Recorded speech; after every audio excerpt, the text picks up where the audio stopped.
If you think EVs are bad, then EV trucks are even worse. Not only do they need enormous batteries that are orders of magnitude larger than electric cars, but they also require staggering amounts of electricity to charge them in anything like a reasonable time. Still nowhere near comparable to filling up a tank with diesel.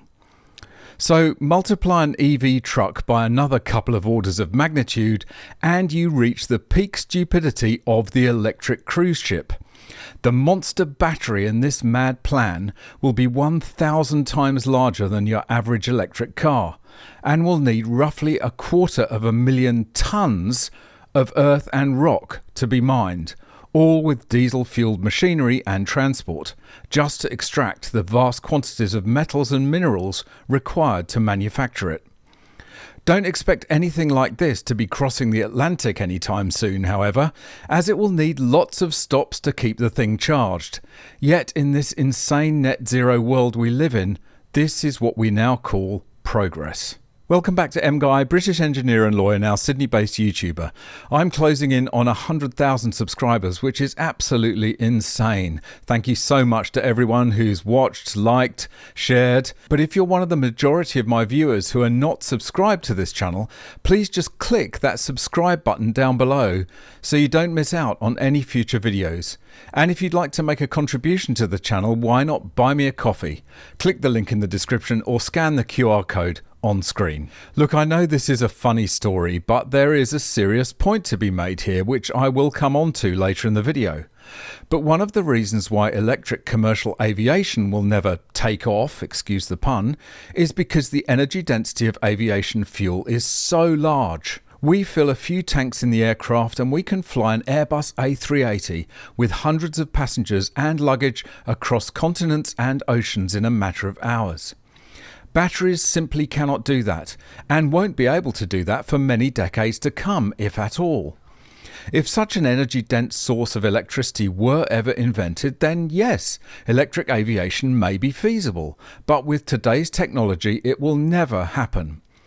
The same applies to vast heavy cruise ships weighing thousands and thousands of tons.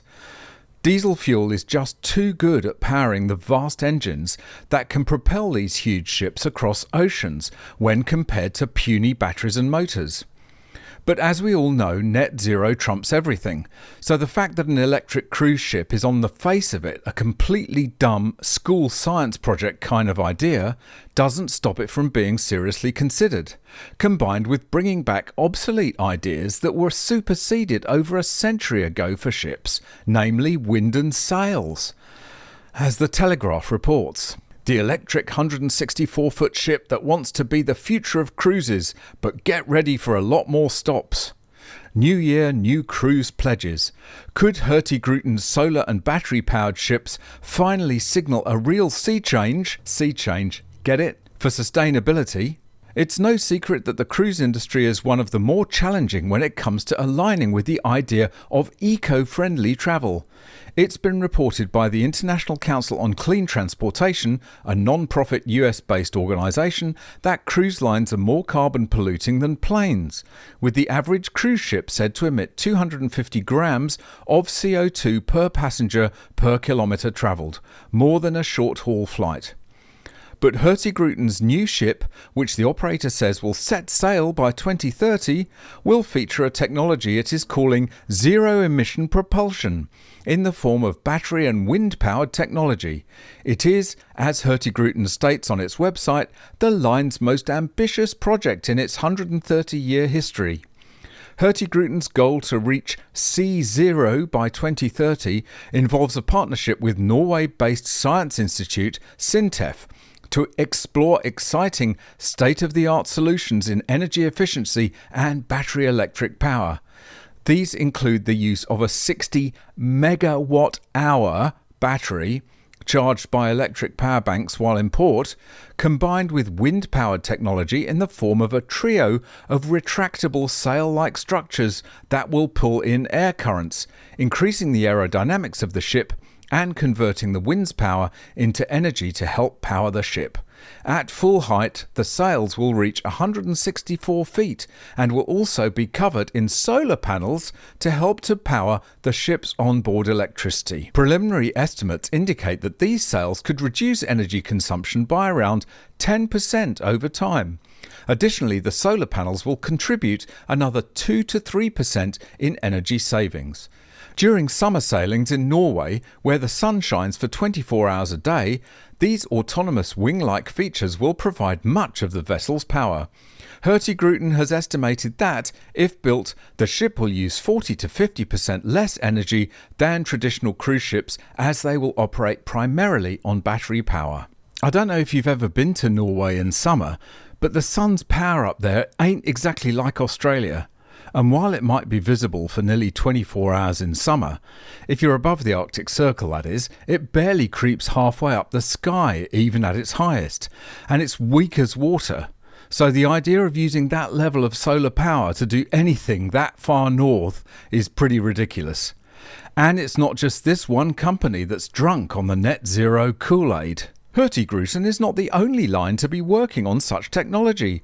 French-owned Ponant has announced that it is developing plans for a similar hybrid model that will feature sail and battery-operated ships, also slated to launch in 2030. The line has 2 ship designs currently under consideration, one of which features sails with solar panels that the line says will provide an average of 50% of the propulsion energy using the force of the wind. It will also feature a bespoke energy management system to control and distribute power without any generators being in service, among other things. Hervé Gastinel, CEO of Ponant, says, "This is much more than a new ship. We want to offer a new mode of navigation and actively contribute to decarbonisation of the maritime sector. Our in-house R&D team has brought together the best specialists in shipbuilding and renewable energy to imagine and develop an energy model that aims at zero emissions." Yeah, well, good luck with that is all I can say. I know this is a kind of funny story, but as I said earlier, there is a deadly serious point behind it.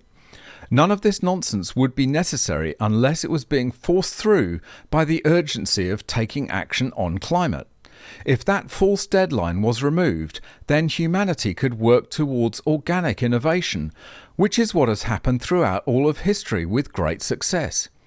It is only now, when we're being forced, at the point of a gun, to come up with solutions to meet the artificial 2050 timeframe, that idiotic ideas like electric cars and trucks and cruise ships, all of which are less capable than the combustion versions they seek to replace, are being taken seriously.